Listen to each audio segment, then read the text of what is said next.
Europe 1, 6h55, la question santé d'Europe 1 avec Maxime Switek. Et avec le docteur Sophie Lemonnier. Bonjour docteur. Bonjour Maxime, bonjour à tous. On attendait depuis longtemps la chaleur, mais là, je sais, on va commencer à se plaindre, elle y va un peu fort. Aujourd'hui, le thermomètre a encore la fièvre et il risque de nous la donner aussi, cette fièvre. Dès que la température extérieure est plus élevée que la température habituelle, méfiance. Au minimum, la chaleur fatigue. Au maximum, elle peut entraîner des accidents graves, comme une déshydratation ou un coup de chaleur. L'embêtant, c'est qu'on ne les voit pas forcément venir, et une fois installé, le cercle vicieux se met en route et il est très difficile de l'arrêter. Et puis évidemment, la pollution et l'humidité aggravent les effets liés à la chaleur. Pourquoi, quand il fait chaud, le corps n'arrive pas à contrôler sa température ? Qu'est-ce qui se passe à l'intérieur ? Alors là, je vais être un petit peu technique. Pour lutter contre la chaleur, l'organisme transpire et l'évaporation de la sueur refroidit la peau.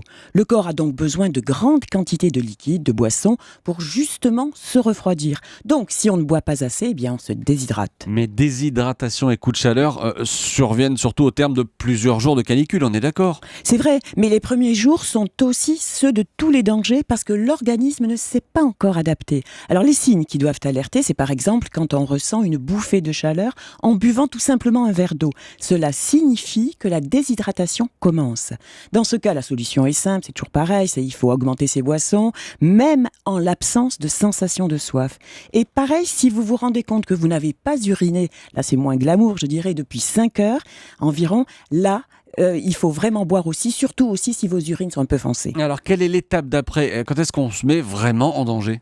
Quand on a des crampes, quand on ressent une sensation de faiblesse ou une envie très forte de dormir, à ce moment-là, la déshydratation est installée.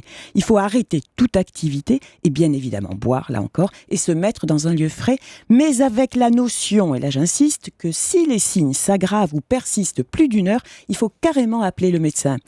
Et un stade au-delà, on appellera carrément aussi le 15 si la fièvre monte au-delà de 39 degrés et ne baisse pas avec les traitements classiques. Et si elle s'accompagne de maux de tête violents, d'une grande fatigue, de nausées, avec un truc un peu particulier, un visage, couleur écrevisse. Ça veut dire que le corps est en surchauffe et qu'il n'arrive plus à contrôler sa température et passe dans le rouge. C'est le fameux coup de chaleur. Et en attendant les secours, il faut mettre la personne à l'ombre, la refroidir par tous les moyens, l'asperger d'eau, mais ne la faire boire que si elle est parfaitement consciente.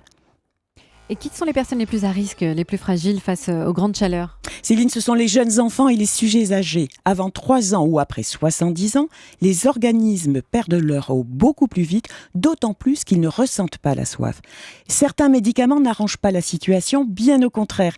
Et là, je pense surtout aux diurétiques que l'on prend pour la tension ou le cœur et qui, comme leur nom l'indique, font uriner et donc majore la déshydratation.